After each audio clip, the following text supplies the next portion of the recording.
بسم الله الرحمن الرحيم الحمد لله رب العالمين والصلاة والسلام على رسول الله الأمين وعلى آله وصحبه أجمعين. പ്രിയ സഹോദരന്മാരെ സഹോദരിമാരെ, അസ്സലാമു അലൈക്കും വറഹ്മത്തുള്ളാഹി വബറകാതുഹു. അല്പം വൈകിപ്പോയി ക്ലാസ്സിലെത്താൻ. ചില സാങ്കേതിക കാരണങ്ങളാൽ വൈകേണ്ടി വന്നു. അതുകൊണ്ട് തന്നെ കൂടുതൽ നമ്മൾ സാധാരണ പോലെ ക്ലാസ് ദീർഘിപ്പിക്കാൻ ഉദ്ദേശിക്കുന്നില്ല. ഇൻഷാ അല്ലാഹ് അതിൻ്റെ സമയത്ത് തന്നെ അവസാനിപ്പിക്കാൻ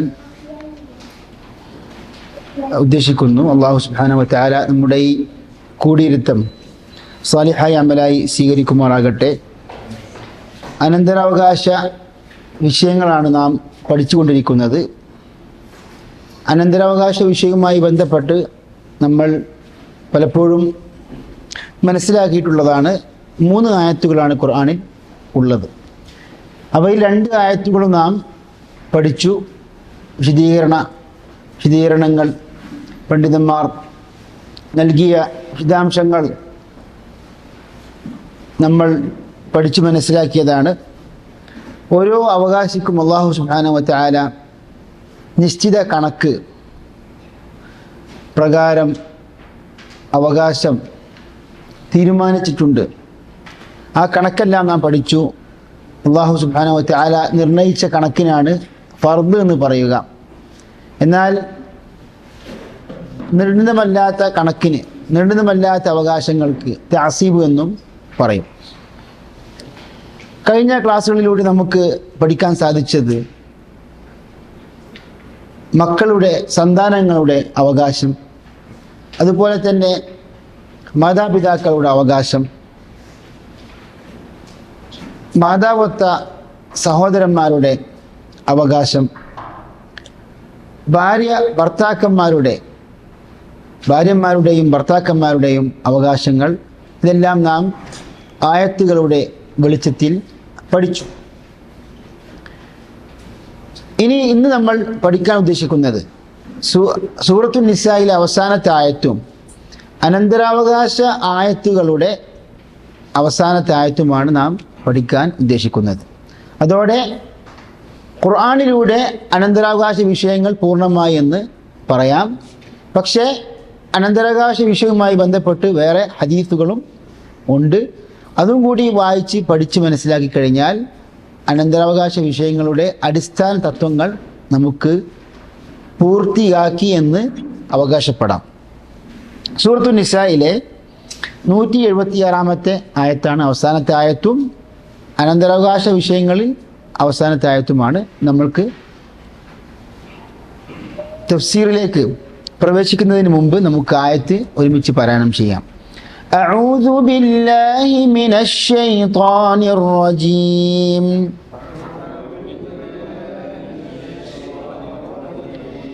ബിസ്മില്ലാഹിർ റഹ്മാനിർ റഹീം. يستفتونك قل الله يفتيكم في الكلالة إن امرؤ هلك ليس له ولد وله أخت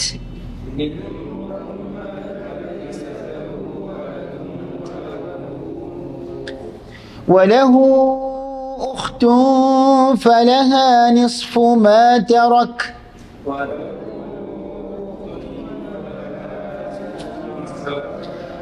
وهو يرثها إن لم يكن لها ولد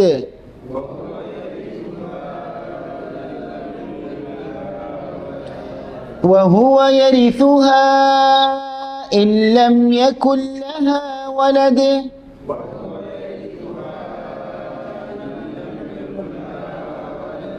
فإن كانت اثنتين فلهما الثلثان مما ترك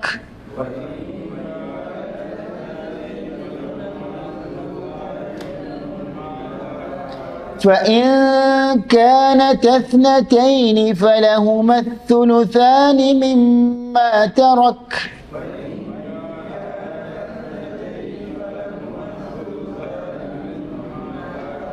وإن كانوا إخوة رجالا ونساء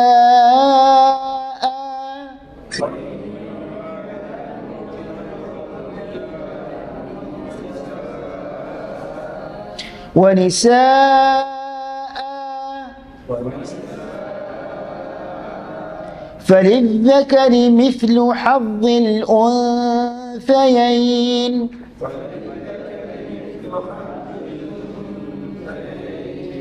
يبين الله لكم أن تضلوا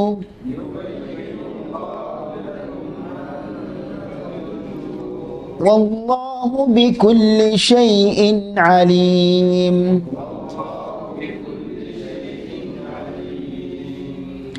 സൂറത്തു നിസായിലെ അവസാനത്തെ ആയത്താണ് 176-ാമത്തെ ആയത്ത് നാം പാരായണം ചെയ്തത്. തഫ്സീറിലേക്ക് പ്രവേശിക്കുന്നതിന് മുമ്പ് ആയത്തിൻ്റെ നേർക്കുനേരെയുള്ള അർത്ഥം നാം മനസ്സിലാക്കേണ്ടതാണ്. യസ്തഫ്തൂനക്, താങ്കളോട് ഫത്വ ചോദിക്കുന്നു, താങ്കളോട് വിധിയെ സംബന്ധിച്ച് അവർ അന്വേഷിക്കുന്നു. ഖുലില്ലാഹു യുഫ്തീകും ഫിൽ കലാല, അള്ളാഹു തന്നെ കലാലത്തിൻ്റെ വിഷയത്തിൽ ഫത്വ നൽകുന്നു, അഥവാ ആ വിഷയത്തിൻ്റെ വിധി അള്ളാഹു പറഞ്ഞു തരുന്നു. എന്താണ് കലാലത്ത്? കഴിഞ്ഞ ക്ലാസ്സുകളിലൂടെ പഠിച്ചതാണ്. മല്ല വാലിദ ലഹു വലാ വലദ്, വാലിദും വലതും ഇല്ലാത്ത, അഥവാ സന്താനവും പിതാവുമില്ലാത്ത അവകാശത്തിനാണ്, മരിച്ച ആൾക്കാണ് കലാലത്ത് എന്ന് പറയുക. ഒന്നുകിൽ മരിച്ച ആൾക്ക് ആളെ പറ്റി പറയും, അല്ലെങ്കിൽ മരിച്ച ആൾ വിട്ടേച്ച് പോയ സ്വത്തിനെ സംബന്ധിച്ചും കലാലത്ത് എന്നും പറയും. പണ്ഡിതന്മാർ പല നിലക്കും പ്രയോഗിക്കാറുണ്ട്. ഇനിമ്രുഉൻ ഹലക ലൈസ ലഹു വലദുൻ, ഒരാൾ മരണപ്പെട്ടു. ഇനിമ്രുഉൻ, ഒരു മനുഷ്യൻ, ഹലക മരണപ്പെട്ടു, ലൈസ ലഹു വലദുൻ, അയാൾക്ക് സന്താനമില്ല. ഇൻഷാ അല്ലാഹ് ഇതിൻ്റെ പൂർണ്ണമായ നോട്ട് അടുത്ത ക്ലാസ്സിൽ, ഇത് നമുക്ക് ആയത്ത് വായിക്കാൻ വേണ്ടി മാത്രം കൊണ്ടുവന്നതാണ്. അതിൻ്റെ മലയാള പരിഭാഷയും വിശദാംശങ്ങളിൽ ഇൻഷാ അല്ലാഹ് അടുത്ത ക്ലാസ്സുകളിലൂടെ നമുക്ക് മനസ്സിലാക്കാം. ഇനിമ്രുഉൻ ഹലക, ഒരു മനുഷ്യൻ മരണപ്പെട്ടു, ലൈസ ലഹു വലദുൻ, അയാൾക്ക് സന്താനമില്ല. വലഹു ഉഖ്തുൻ, എന്നാൽ അയാൾക്ക് എന്തുണ്ട്? സഹോദരിയുണ്ട്. പല വാക്കുകളും നമുക്ക് സാധാരണ അറബി ഭാഷയിലൂടെ നമുക്ക് മനസ്സിലാക്കാൻ സാധിക്കും. ലൈസ ലഹു വലദുൻ, അയാൾക്ക് സന്താനമില്ല, പക്ഷെ അയാൾക്ക് സഹോദരിയുണ്ട്. അങ്ങനെയാകുമ്പോൾ ഫലഹ നിസ്ഫു മാ തറക്, ആ സഹോദരിക്ക് അയാൾ വിട്ടേച്ചു പോയ സ്വത്തിൻ്റെ പകുതി അവകാശം ഉണ്ട്. അപ്പോൾ എപ്പോഴാണ് ഒരു സഹോദരിക്ക് ഈ കലാലത്തിൻ്റെ വിഷയം പഠിക്കുമ്പോൾ പകുതി അവകാശം ലഭിക്കുന്നത്? ഒരാൾ മരണപ്പെട്ടു, അയാൾക്ക് സന്താനമില്ല, അയാൾക്ക് സഹോദരിയുണ്ട്, ആ സഹോദരിക്ക് പകുതി അവകാശം. അപ്പോൾ ഒരു ചോദ്യം വരുന്നുണ്ട്. നമ്മൾ മുമ്പും കലാലത്തിൻ്റെ ആയത്ത് പഠിച്ചു അല്ലേ? നമ്മൾ മുമ്പും കലാലത്തിൻ്റെ ആയത്ത് പഠിച്ചതാണ്. എന്നാൽ ഇപ്പോഴും കലാലത്തിൻ്റെ പദം വീണ്ടും നമ്മൾ വായിക്കുന്നു. എന്താണ് തമ്മിൽ വ്യത്യാസം? സൂറത്തു നിസായിലെ മുമ്പ് നമ്മൾ പഠിച്ച ആയത്തിലും കലാലത്തിനെ കുറിച്ച് പറഞ്ഞു, ഇപ്പോഴും വീണ്ടും കലാലത്തിനെ കുറിച്ച് നമ്മൾ പഠിക്കുന്നു. എന്താണ് തമ്മിൽ വ്യത്യാസം? ആദ്യം പഠിച്ച കലാലത്തിൻ്റെ ആയത്ത്, അഥവാ സൂറത്തു നിസായിലെ 12-ാമത്തെ ആയത്തിലാണ് കലാലത്തിനെ കുറിച്ച് പറയുന്നത്. ആ കലാലത്ത് അതും അർത്ഥം ഒന്ന് തന്നെയാണ്. എന്താണ്? ഒരാൾ മരണപ്പെട്ടു, അയാൾക്ക് സന്താനമില്ല, പിതാവില്ല, അതാണ് കലാലത്ത്. പക്ഷെ ആദ്യത്തെ കലാലത്തിൻ്റെ അവസ്ഥ പഠിച്ചപ്പോൾ അവിടെ മാതാവൊത്ത സഹോദരന്മാരെ കുറിച്ചാണ് ആ ആയത്ത് പ്രതിപാദിച്ചത്. മനസ്സിലായല്ലോ? മാതാവൊത്ത സഹോദരന്മാരെ കുറിച്ച്. ഇവിടെ മാതാവൊത്ത സഹോദരന്മാരല്ലാത്ത, ഉപ്പാക്കും ഉമ്മാക്കുമുള്ള സഹോദരന്മാരും, അഥവാ ഉപ്പാക്ക് മാത്രമുള്ള പിതാവൊത്ത സഹോദരന്മാരെ കുറിച്ചുമാണ് ഇവിടെ പറയുന്നത്. മാതാവൊത്ത സഹോദരന്മാരല്ലാത്ത, പിതാവൊത്ത, മാതാവും പിതാവുമൊത്ത, അറബിയിൽ പറയുകയാണെങ്കിൽ അൽ ഇഖ്വത്തുൽ അശിഖാ, സ്വന്തം സഹോദരന്മാരെ കുറിച്ചുമാണ് ഈ ആയത്തിൽ പരാമർശിക്കുന്നത്. നമ്മൾ കഴിഞ്ഞ ക്ലാസ്സിൽ അഥവാ സൂറത്തു നിസായിലെ 12-ാമത്തെ ആയത്തിലൂടെ പഠിച്ചതാണ്. മാതാവൊത്ത സഹോദരനോ സഹോദരിക്കോ എത്ര അവകാശം? 6-ൽ-1 പഠിച്ചതല്ലേ? അതിൽ കൂടുതൽ പേരുണ്ടെങ്കിൽ അഥവാ ഒന്നിൽ കൂടുതൽ പേരുണ്ടെങ്കിൽ എത്രയാണ് അവർക്ക് അവകാശം? ഫഹും ശുറകാഉ ഫിസ്സുലുസ്, അവർ സ്വത്തിന്റെ 1/3 തുല്യാവകാശികളാണ്. സ്വത്തിന്റെ 1/3 തുല്യാവകാശികളാണ്. മനസ്സിലായില്ലേ? ഒരു മാതാവൊത്ത സഹോദരനോ സഹോദരിയോ ഉണ്ടെങ്കിൽ അവരിൽ ഓരോരുത്തർക്കും എന്താണ്? ഇനി അവർ ഒരുമിച്ച് അഥവാ അവർ 2 പേരോ 2-ൽ കൂടുതലോ ഉണ്ടെങ്കിൽ ഫഹും ശുറകാഉ ഫിസ്സുലുസ്, അവർ 1/3 തുല്യാവകാശികളാണ്. ഇവിടെ വിഷയം വേറെയാണ്. മാതാവൊത്ത സഹോദരനോ സഹോദരിയോ ഇവിടെ ഒരിക്കലും ഉദ്ദേശിക്കുന്നില്ല. മറിച്ച് എന്താണ് ഉദ്ദേശിക്കുന്നത്? പിതാവൊത്ത അല്ലെങ്കിൽ പിതാവും മാതാവുമൊത്ത അൽ ഇഖ്വത്തുൽ അഷിഖ ആണ്, അല്ലെങ്കിൽ അൽ ഇഖ്വത്തു ലി അബിൻ, അവരെ കുറിച്ചാണ് ഇവിടെ പറയുന്നത്. അപ്പോൾ ഇവിടെ വലഹു ഉഖ്തുൻ, ഈ മരണപ്പെട്ട ആൾക്ക് ഒരു സഹോദരി ഉണ്ടെന്ന് പറയുമ്പോൾ മാതാവൊത്ത സഹോദരി ഇവിടെ ഉദ്ദേശിക്കുന്നില്ല. അപ്പോൾ ആ മനുഷ്യന് ഒരു സഹോദരി മാത്രമാണ് ഉള്ളതെങ്കിൽ അയാൾക്ക് സന്താനമില്ല. ആ സഹോദരിക്ക് എത്രയാണ് അവകാശം? പകുതി അവകാശം. വഹുവ യരിസുഹ, ഇനി നേരെ മറിച്ചാണെങ്കിൽ, അതായത് സഹോദരിയാണ് മരണപ്പെട്ടത്, ആ സഹോദരിക്ക് ആരുണ്ട്? ഒരു സഹോദരനുണ്ട്, ഒരു സഹോദരൻ ബാക്കിയുണ്ട്. ആ സഹോദരന് വഹുവ യരിസുഹ, ആ സഹോദരിയുടെ സ്വത്ത് ഇയാൾക്ക് അവകാശമാകുന്നു. ഇല്ലം യകുല്ലഹ വലദ്, ആ സഹോദരിക്ക് സന്താനമില്ലെങ്കിൽ. അപ്പോൾ ഒരു സ്ത്രീ മരണപ്പെട്ടു, ആ സ്ത്രീക്ക് സന്താനമില്ല, ആ സ്ത്രീക്ക് ഏക സഹോദരനുള്ളത്. ആ സഹോദരൻ ആ സഹോദരിയുടെ സ്വത്ത് മുഴുവനും അവകാശപ്പെടുന്നു. മനസ്സിലായില്ലേ? ആ സ്വത്ത് മുഴുവൻ ആർക്കാ പോവുക? ഈ സഹോദരൻ. അതാണ് വഹുവ യരിസുഹ, അയാൾ അവകാശപ്പെടുന്നു. ഇല്ലം യകുല്ലഹ വലദ്, ആ സഹോദരിക്ക് അവൾക്ക് സന്താനമില്ലെങ്കിൽ. ഇനി ഒരു സഹോദരിയാണെങ്കിൽ എത്ര അവകാശം പറഞ്ഞത്? പകുതി അവകാശം. ഇനി 2 സഹോദരിമാരാണെങ്കിലോ? അതായത് ഉദാഹരണമായിട്ട് ഒരാൾ മരണപ്പെട്ടു, അയാൾക്ക് പിതാവൊത്ത 2 സഹോദരികളുണ്ട്. എത്രയാണ് അവരുടെ അവകാശം? ഫഇൻ കാനത് ഇസ്നതൈനി, അവർ 2 പേരാണെങ്കിൽ, 2 സഹോദരിമാരാണെങ്കിൽ ഫലഹുമസ് സുലുസാനി മിമ്മാ തറക്, അവർക്ക് സ്വത്തിന്റെ 3/2 ഭാഗങ്ങളുണ്ട്. സ്വത്തിന്റെ 3/2 അവർക്കാണുള്ളത്. ഇതെപ്പോഴാണ്? 2 സഹോദരിമാരുണ്ടെങ്കിൽ.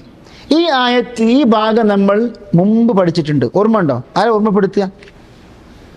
ഈ അനന്തരാവകാശ വിഷയം തുടങ്ങിയപ്പോൾ തന്നെ ഈ ഭാഗം നമ്മൾ പഠിച്ചിട്ടുണ്ട്. എപ്പോഴാണ്? ഓർമ്മ ഉണ്ടോ?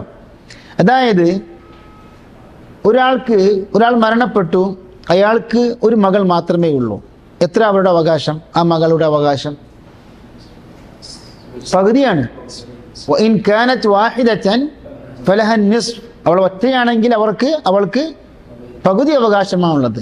എന്നാൽ ഖുർആനിൽ പറഞ്ഞത്, അതിന് ശേഷം പറഞ്ഞത് 2-ൽ കൂടുതലുണ്ടെങ്കിൽ ആ 2 പെൺമക്കൾക്ക്, അതായത് ആ 3 പെൺമക്കളോ അതിൽ കൂടുതലോ ഉണ്ടെങ്കിൽ, 2 പെൺമക്കളിൽ കൂടുതലുണ്ടെങ്കിൽ ഫഇൻ കുന്ന നിസാഅൻ ഫൗഖ ഇസ്നതൈനി ഫലഹുമസ് സുലുസാനി മിമ്മാ തറക്, 2-ൽ കൂടുതൽ പെൺമക്കളുണ്ടെങ്കിൽ അവർക്ക് സ്വത്തിന്റെ 3/2 ഭാഗം എന്ന് പറഞ്ഞു. അപ്പോൾ പണ്ഡിതന്മാർ ചർച്ച ചെയ്തു. അപ്പോൾ 2-ന്റെ കൂടുതൽ എന്ന് പറഞ്ഞത്, അപ്പോൾ 2 പെൺമക്കളാണെങ്കിൽ എത്ര കൊടുക്കേണ്ടത്? അവിടെയും പണ്ഡിതന്മാർ പറയുന്നു സ്വത്തിന്റെ 3/2 അവകാശമാണ് കൊടുക്കേണ്ടത്. എന്താണ് അതിന്റെ തെളിവ്? ഹദീസുണ്ട് തെളിവ്, വ്യക്തമായ തെളിവുണ്ട്. പക്ഷെ ഖുർആനും തെളിവാകുന്നു. എങ്ങനെ? അതായത് 2 സഹോദരിമാർക്ക് സ്വത്തിന്റെ 3/2 ഭാഗം അവകാശപ്പെടുന്നുണ്ടെങ്കിൽ അവരെക്കാൾ കൂടുതൽ അടുത്തവരാണല്ലോ 2 പെൺമക്കൾ, അവർക്കല്ലേ ഇതിന് കൂടുതൽ അർഹത. ഇതിനാണ് ശരിക്ക് ഖിയാസ് എന്ന് പറയാം. ഖിയാസ് ഔല എന്ന് പറയും. വഇൻ കാനൂ ഇഖ്വതൻ റിജാലൻ വനിസാഅൻ. ഇനി അവർ ഈ പറഞ്ഞ സഹോദരന്മാർ, പിതാവത്തെ സഹോദരന്മാർ, റിജാലൻ വനിസാഅൻ കൂടുതൽ പേരായ പുരുഷന്മാരും സ്ത്രീകളുമാണെങ്കിൽ ഫലിദ്ദക്കരി മിസ്ലു ഹദ്ദിൽ ഉൻസയൈൻ, അവിടെ പുരുഷന് 2 സ്ത്രീകളുടെ അവകാശമാണുള്ളത്. അപ്പോൾ പുരുഷന് ഇരട്ടി അവകാശമായി മാറും. മനസ്സിലായില്ലേ? ഇതിപ്പോൾ 2 സഹോദരിമാർ പുരുഷനില്ലാതെ, അല്ലെങ്കിൽ ഒരു സഹോദരി പുരുഷനില്ലാതെയാണ് ഇവിടെ പറയുന്നത്. ഇനി പുരുഷന്മാരുണ്ടാകുമ്പോഴോ അവിടെ ഇരട്ടി അവകാശമാർക്കാണ്? പുരുഷനാണുള്ളത്. യുബയ്യിനുല്ലാഹു ലക്കും അൻ തദില്ലു, ഈ കാര്യങ്ങളെല്ലാം അല്ലാഹു സുബ്ഹാനഹു വ തആല വ്യക്തമാക്കിയത് അൻ തദില്ലു, നിങ്ങൾ വഴിപിഴക്കാതിരിക്കാൻ വേണ്ടിയാണ്. വല്ലാഹു ബികുല്ലി ഷൈഇൻ അലീം, അല്ലാഹു എല്ലാ കാര്യങ്ങളെയും കുറിച്ച് ജ്ഞാനമുള്ളവനാകുന്നു.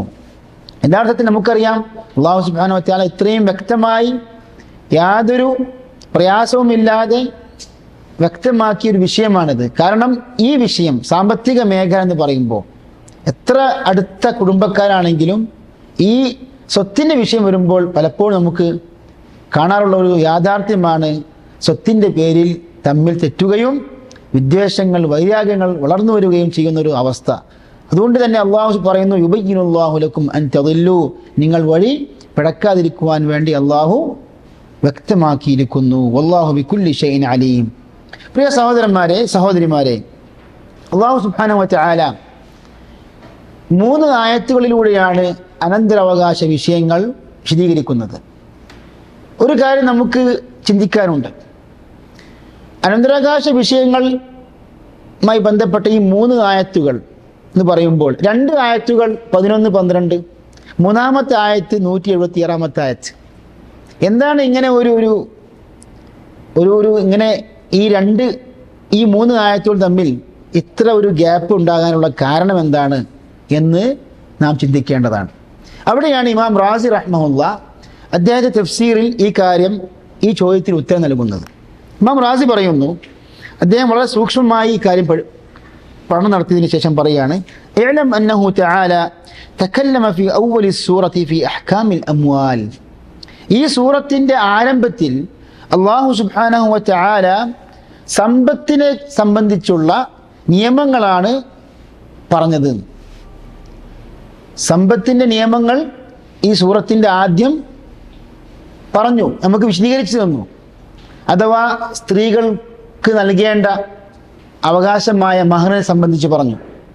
അതുപോലെ തന്നെ യത്തീമക്കൾക്ക് അർഹമായ സമ്പത്ത്, അവരുടെ ധനം അവർക്ക് തിരിച്ചു കൊടുക്കണം, അത് അവരുടെ അവകാശമാണ്, അതിൽ യാതൊരു അക്രമം നിങ്ങൾ കാണിക്കരുത് എന്നൊക്കെ അല്ലാഹു സുബ്ഹാനഹു വ തആല താക്കീത് നൽകിക്കൊണ്ട് വിശദീകരിക്കുന്നുണ്ട്.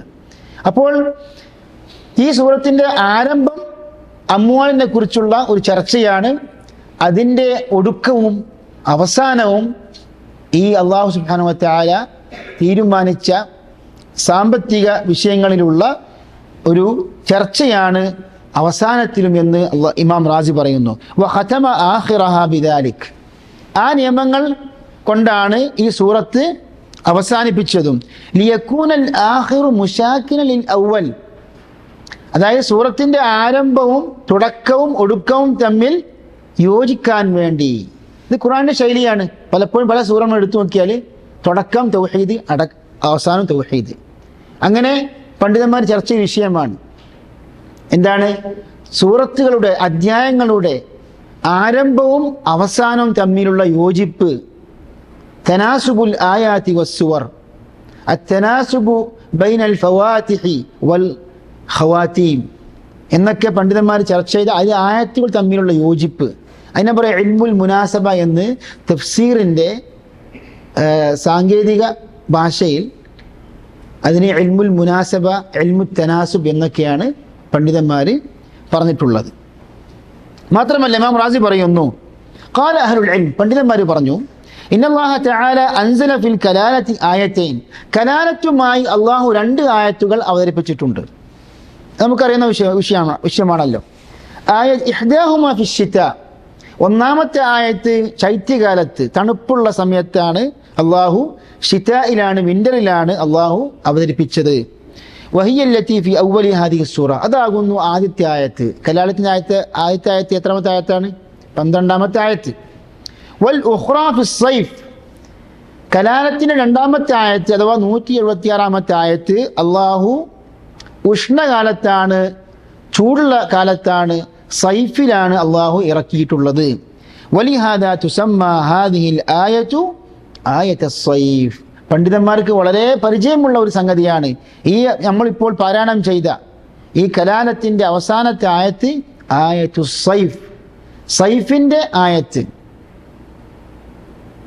എന്ന പേരിലാണ് അറിയപ്പെടുന്നത്. മനസ്സിലായില്ല? അപ്പോൾ ഒരു ചോദ്യമാണ്, ആയത്തു സൈഫ്, സൈഫല്ല കേട്ടോ, സൈഫ് എന്നാണ് അർത്ഥം വാള്, സൈഫ് പറഞ്ഞാൽ സമർ. അപ്പോൾ അതിനാണ് എന്ത് പറയാം?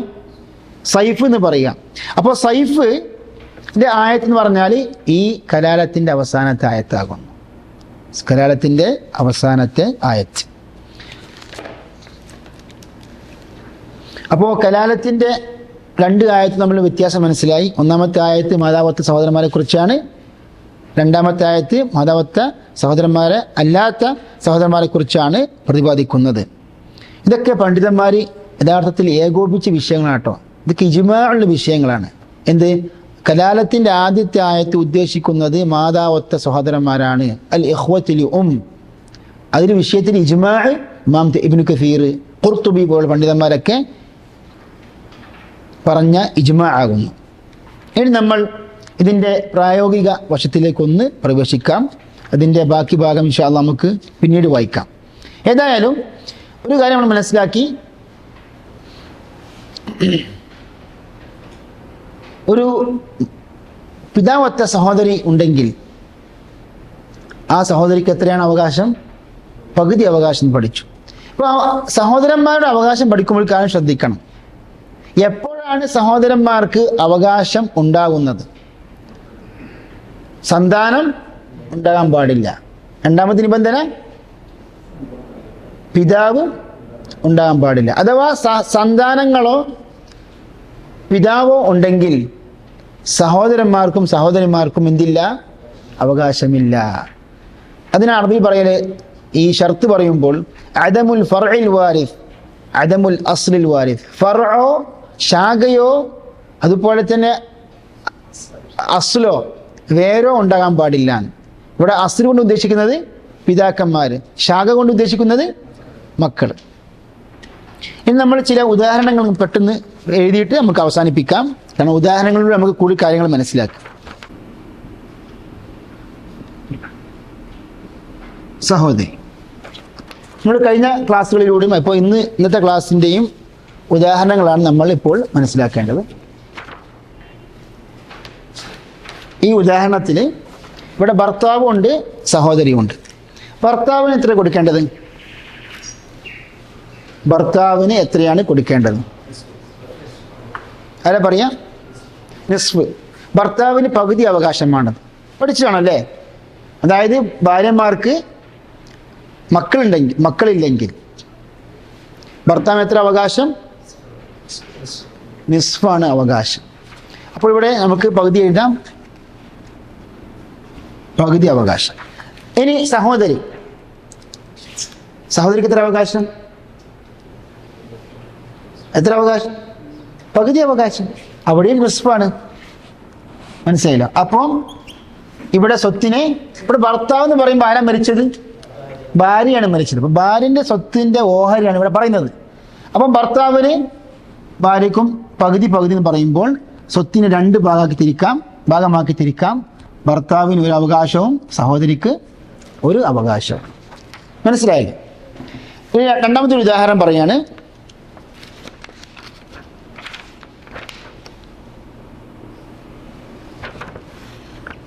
ഇവിടെ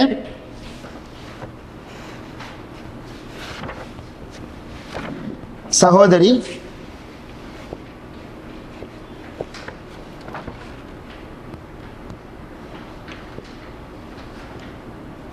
പിതാവൊത്ത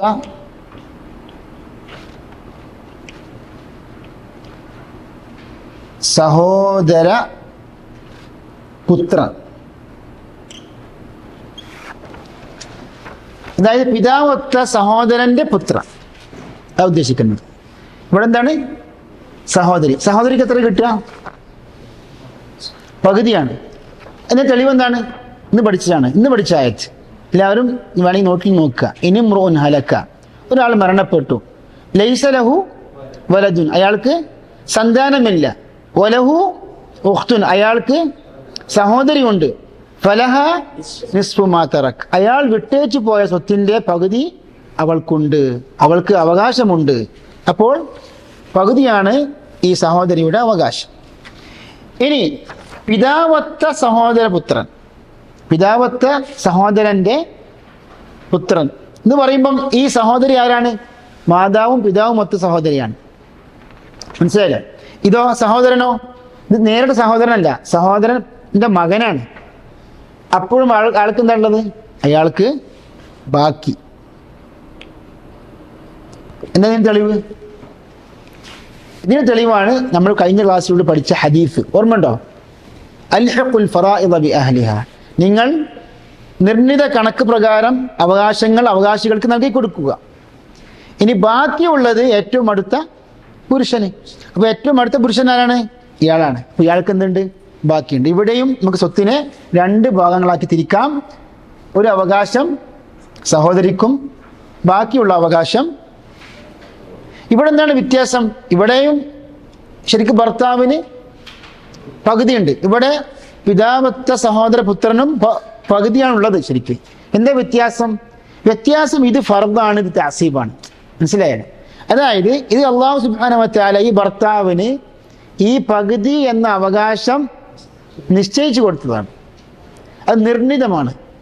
എന്നാൽ ഇവിടെ ബാക്കി എന്ന നിലക്കാണ് ഈ പുരുഷനായ ഈ കുടുംബക്കാരന് നൽകപ്പെടുന്നത്. ഈ 2 ഉദാഹരണം കൂടി നമുക്ക് നിർത്താം.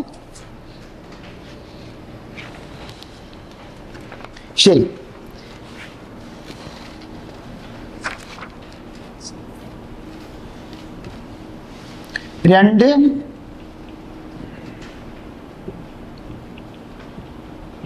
രണ്ട് സഹോദരിമാർ,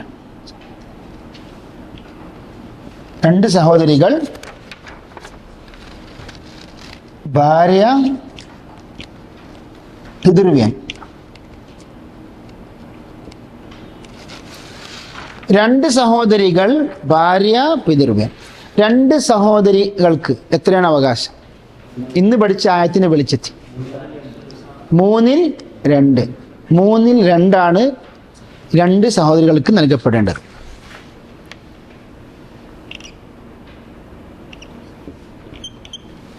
മൂന്നിൽ 2 ഭാഗം. എന്താണ് തെളിവ്? അതെ, ഫൈൻ കാനത്ത് ഇസ്നതൈനി, അവർ 2 പേരുണ്ടെങ്കിൽ, 2 സഹോദരികളുണ്ടെങ്കിൽ, ഫലഹുമ സുലുസാനി മിമ്മാ തറക്, അയാൾ വിട്ടേച്ചു പോയ സ്വത്തിന്റെ 3-ൽ 2 ഭാഗവും ഉണ്ട്. ശരി, ഭാര്യയ്ക്ക് എത്ര കൊടുക്കേണ്ടത്? അതെ, 8-ൽ 1. എന്താണ്? റുബുആണ്. എന്താ റുബുആണ്? 4-ൽ 1. എന്താ കാരണം? 4-1 കാരണം വലഹുന്ന റുബുഉ ഇല്ലം യകുൽ ലക്കും വലദ്, നിങ്ങൾക്ക് ഭർത്താക്കന്മാരെ നിങ്ങൾക്ക് സന്താനമില്ലെങ്കിൽ ഭാര്യമാർക്ക് സ്വത്തിന്റെ 4-ൽ 1. 4-ൽ 1 അവകാശം. കുട്ടികളുണ്ടെങ്കിലോ 8-ൽ 1. ഇവിടെ കുട്ടികളില്ല, അപ്പോ 4-ൽ 1. ഇനി പിതൃവ്യന് ബാക്കി. ശരി, ഈ സ്വത്തിന് എത്ര ഭാഗമാക്കി തിരിക്കാം? 12. കാരണം 3-ഉം 4-ഉം പോകുന്ന അക്കം 12ആണ്. അപ്പോ ഇവിടെ 3-2 എന്ന് പറയുമ്പോൾ എത്രയാണ്? 8ആണ്. 2 സഹോദരികൾക്ക് എത്രയാണ് അവകാശം? 12-ൽ 8. ഭാര്യക്കോ 3. ഭാര്യക്ക് 1/4 ഭാഗം, അഥവാ 4-ൽ 1 എന്ന് പറയുമ്പോൾ 12-ൽ 3ആണ്. ബാക്കി എത്രയാണ്? 1 മാത്രമാണ് പിതൃവിനുള്ളത്. മനസ്സിലായല്ലോ? അപ്പൊ ഈ ബാക്കി ഈ 1/4 ഭാഗം, 4-ൽ 1, 3-ൽ 2, ഇത് 2ഉം ആയത്തുകളിൽ അള്ളാഹു കണക്കാക്കി കൊടുത്തതാണ്. ബാക്കിയോ എങ്ങനെ മനസ്സിലായത്? ഹദീസിൻ്റെ വെളിച്ചത്തിൽ.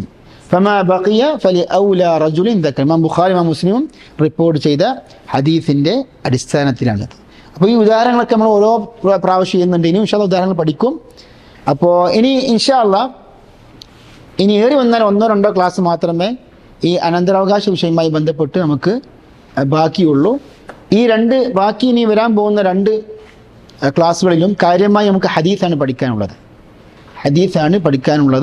ഇൻഷാ അല്ലാഹ് അതിലൂടെ നമുക്ക് ഏകദേശം ഈ വിഷയത്തിൽ നല്ലൊരു ചിത്രം നമ്മുടെ മനസ്സിൽ ഉണ്ടാകുമെന്ന് പ്രതീക്ഷിക്കുന്നു. അല്ലാഹു സുബ്ഹാനഹു വ തആല അവൻ്റെ നിയമങ്ങൾ, ഖുർആനിക നിയമങ്ങളും സുന്നത്തിൻ്റെ നിയമങ്ങൾ ആഴത്തിൽ പഠിക്കുവാനും അത് ജീവിതത്തിൽ പകർത്തുവാനും ആത്മാർത്ഥമായി പഠിക്കുവാനും പഠിപ്പിക്കുവാനും അള്ളാഹു നമുക്കെല്ലാവർക്കും ആവേശവും ഉത്സാഹവും ഇഖ്ലാസും നൽകി പ്രദാനം ചെയ്യുമാറാകട്ടെ.